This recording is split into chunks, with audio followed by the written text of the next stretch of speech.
দৰ্শক উপস্থিত আছো ৰংঘৰ বাকৰি মুখত।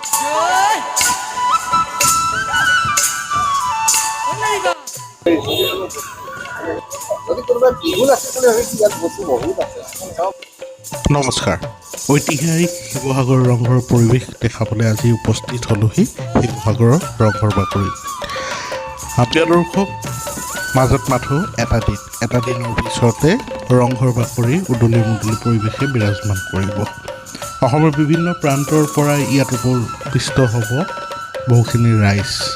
তথাপিতো এই 2026 প্ৰথমটো বহাগৰ যি উল্লাস হ'ব লাগিছিলে, বহাগৰ যি মাদকতা হ'ব লাগিছিলে, বহাগৰ যি গুণ পাব লাগিছিলে, সেই গুণ আজি আধৰুৱা হৈ আছে। কাৰণ এগৰাকী প্ৰাণৰ শিল্পী অবিহনে কেতিয়াও এই বহাগ সুন্দৰ হৈ উঠিব নোৱাৰে।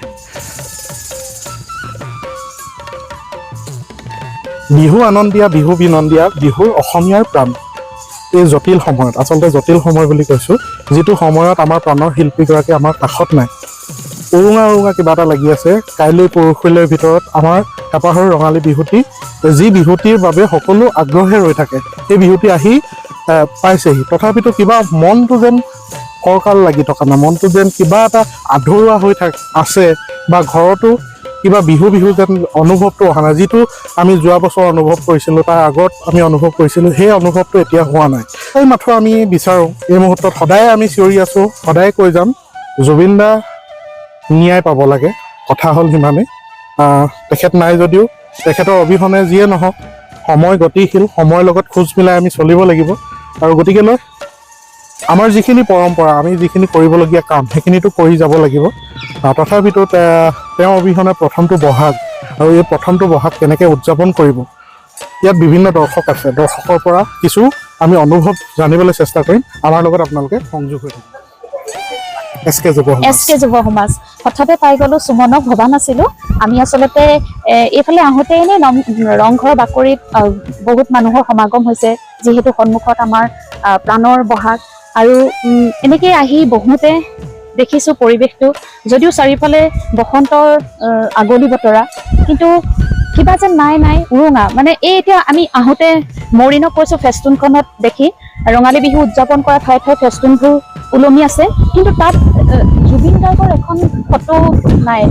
যিহেতু মানে এই ধৰক বহাগ অহাৰ লগে লগে 53 কেন্দ্ৰীয় ৰঙালী বিহুত জুবিন অহাৰ যিটো আগলি, যিটো এডভাৰটাইজমেণ্ট থাকে বা ওলমি থাকে যে জুবিন গাৰ্গৰ প্ৰগ্ৰেম হ'ব, সেই বস্তুটো নাই। সেইটো বহুত অভাৱ অনুভৱ কৰিছোঁ এইবাৰ। ভাল লগা নাই, মানে কি বসন্ত আহিছে যদিও এইবাৰ বহাগটো যেন খুব সেমেকা, উৰুঙা এনেকুৱা লাগিছে। ভাল লগা নাই, সেইকাৰণে আহিছোঁ। কিন্তু ইয়াত ৰংঘৰ বাকৰি দেখিছোঁ, জীয়ৰী বোৱাৰী সকলোৱে ধুনীয়াকৈ চাদৰ মেখেলা পিন্ধি, মুগাৰ সাজ পিন্ধি ফটো মাৰিছে, ৰিলচ বনাইছে, চেলফি তুলিছে, কিন্তু কিবা এটা ভাল লগা নাই, একো যেন নাই, এনেকুৱাই অনুভৱ হৈছে আজি। নিশ্চয় যিয়ে নহওক, এই মুহূৰ্তত আপুনি কোনটো নাই দিব? জুবিন দাই নাহৰ ফুল ভাল পাইছিলে, সেইকাৰণে আজি আমি তেওঁৰ এটি গুণগুণাব বিচাৰিছোঁ। নাহৰৰে পাতে পাতে ঐ জান,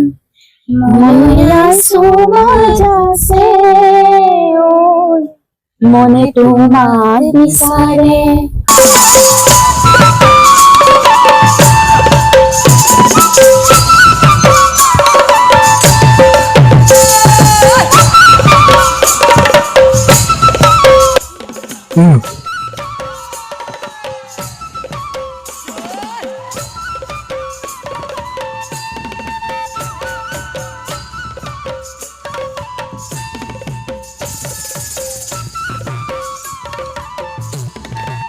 অনুভৱ কেনেকুৱা? অনুভৱ বুলি ক'লে এবাৰ সঁচাকৈ খুবেই উকা লাগিব, যিহেতু আমি সৰুৰ পৰা জুবিন গাৰ্গৰ গীতৰ জৰিয়তে আমি ল'ৰালিৰ পৰা যিখিনি পাই আহিছোঁ, এতিয়া হঠাৎ তেওঁ নোহোৱা হৈ গ'ল। গতিকে এইটো বহাগ আমাৰ বাবে, অসমীয়া জাতিৰ বাবে সঁচাকৈ এটা উকা বিহু বহাগ বুলি ক'ব পাৰিম। দুখ লাগিব, বিশেষকৈ মানে মাতষাৰ যেতিয়া মানে এতিয়া শুনি থাকোঁ, কিন্তু মানে যেতিয়া ধৰক এটা প্ৰগ্ৰেমলৈ যে জুবিন গাৰ্গ আহে, তেতিয়া মানে আমাৰ মনটো কেনেকুৱা লাগে, ধৰক নহা আগতে যিটো উৎফুল্লিত মানে মনোভাৱ হয়, সেইটো আচলতে এতিয়া নাইকিয়া হ'ব। এখন আমি যদি ধৰক বিহু মঞ্চলৈকে যদি চাবলৈ যাওঁ, এতিয়া ধৰক এতিয়া 53 বিহুৰ কথা ক'ব পাৰি। এইবাৰতো তেন্তে 53 বিহু এখন বিখ্যাত ৰঙালী বিহু উদযাপন কৰা হয়, য'ত এইবাৰ বাতিল কৰা হৈছে সেয়াই আৰু তুমি জুবিনদাৰ গীত কেতিয়াবা গুণগুণাইছা নাই? মই গান শুনোহে, কিন্তু মই গান গাব কিবা এটা নাজানো। যদি গাই দিয়া। নাই গান গাব একেবাৰে নাজানো, একেবাৰে নাজানো। কিন্তু শুনি ভাল পাওঁ। ঠিক আছে, তোমাৰ নামটো কৈ দিয়া। মোৰ নাম ৰিম্পী বৰগোহাঁই। নিশ্চয়। এই মুহূৰ্তত তেওঁৰ বাবে কি ক'বা, কেনেকুৱা লাগিছে? তেওঁ মনত পৰিছে, বহুত মনত পৰিছে। তেওঁ বিয়া অবিহনে যিটো প্ৰথম বিহু হৈছে আমাৰ, এইটো এটা বহুত দুখ হয় যে জুবিনদাৰ এতিয়া বৰ্তমানলৈকে তেওঁ হেৰি জাষ্টিচ পোৱা নাই। চ' সেইখিনি পাব লাগিছিলে বিহুৰ আগতে, যিহেতু মুখ্যমন্ত্ৰী ডাঙৰীয়া কৈছে যে জাষ্টিচ দিম বুলি, কিন্তু এতিয়ালৈকে দিব পৰা নাই। সেইটো কাৰণে বহুত দুখিত যে আমি জুবিনদাৰ অনুৰাগী হিচাপে। কিন্তু আৰু বহুত মিছ কৰোঁ জুবিনদাক।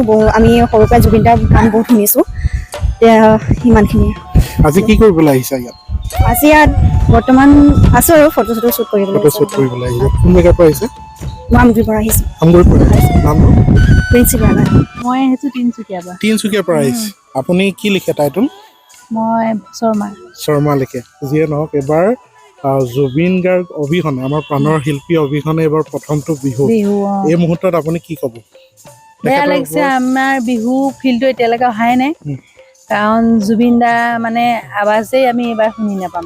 কিনো বিহু, সেইকাৰণে আমি এতিয়ালৈকে বিহু গাত মানে লগাই নাই, একো কৰাই নাই এতিয়ালৈকে। বৰ ধন্যবাদ, লগ পাই ভাল লাগিল। জুবিন দাক সদায় মনত পেলাইছে। নিশ্চয়। জুবিন দাক মই বহুত ভাল পাইছিলো, কিন্তু সদায় জুবিন দাক মনত পেলাইছিলো। কি কৰিম এতিয়া?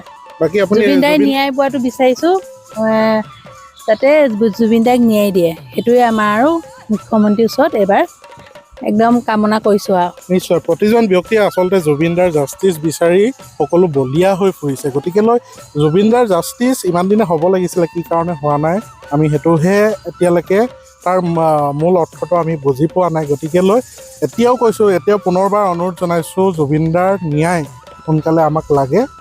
গতিকে জুবিনদাৰ ন্যায় ব্যৱস্থাটো সোনকালে কৰক। আৰু এই মুহূৰ্তত আপুনি জুবিনদাৰ গীত কেতিয়াবা গুণগুণোৱা হয় নেকি? জুবিন দাৰ গীত সকলোৱে ভাল লাগে। কিবা এটা গুণগুণাই দিব পাৰি? এতিয়া মনত নপৰিছে ন? একোৱে মনত নাই নে? মনত আছে। কিবা এটা কি গাম এতিয়া? হয়, আপোনাৰ যি ভাল লাগে। মায়া মায়া মায়া মাথো মায়া, মায়া মায়া মাথো মায়া। ভালকে নাজানো গাবলৈ। ধন্যবাদ। সপোনৰ মৰমীয়া আকাশে চাপি লোৱাহিয়া মোৰ সামৰি, হৈ জান লোৱাহিয়া মোৰ সামৰি। জানানে হিয়া মোৰ যেতেনেই নাজলি, পিছলিব খোজে ভৰি, ঐ জান পিছলিব খোজে ভৰি। আদি আছো মাউঠতে আজি গুপুতে গুপুতে, এনেকৈ নাহিবা কাষলে, ভয় লাগিছে যে চাবলে, আজি নুশুনো নুবুজো মই একোকে, জানানে হিয়া মোৰ যেতেনেই আজলি, পিছলিব খোজে ভৰি, ঐ জান পিছলিব খোজে ভৰি। Thank you. আজি অকণমান আপোনালোকৰ মাজত ৰংঘৰ বাকৰি পৰিৱেশটো অকণমান দেখাবলৈ যত্ন কৰিলোঁ। খুব লৰালৰিকৈ ভিডিঅ'টো প্ৰস্তুত কৰিলোঁ। যিমানখিনি সম্ভৱ আপোনালোকৰ মাজত দেখাবলৈ আহিছিলে সিমানখিনি আমি সময় দিব নোৱাৰিলোঁ। তথাপিতো আভাস আপোনালোকৰ মাজত অকণমান শ্বেয়াৰ কৰিলোঁ। আপোনালোকৰ মনৰ অনুভৱখিনি প্ৰকাশ কৰিব। পেজটো নতুন, আপোনালোকে ফ'ল' কৰি ল'ব, আৰু নতুন এটা ভিডিঅ'ৰ সৈতে পুনৰবাৰ আপোনালোকৰ মাজত আহি আছোঁ।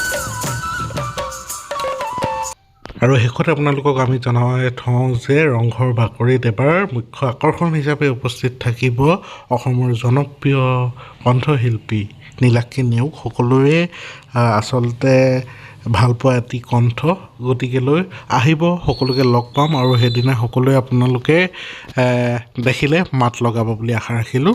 ধন্যবাদ আৰু বিহুৰ শুভেচ্ছা জ্ঞাপন কৰিলোঁ।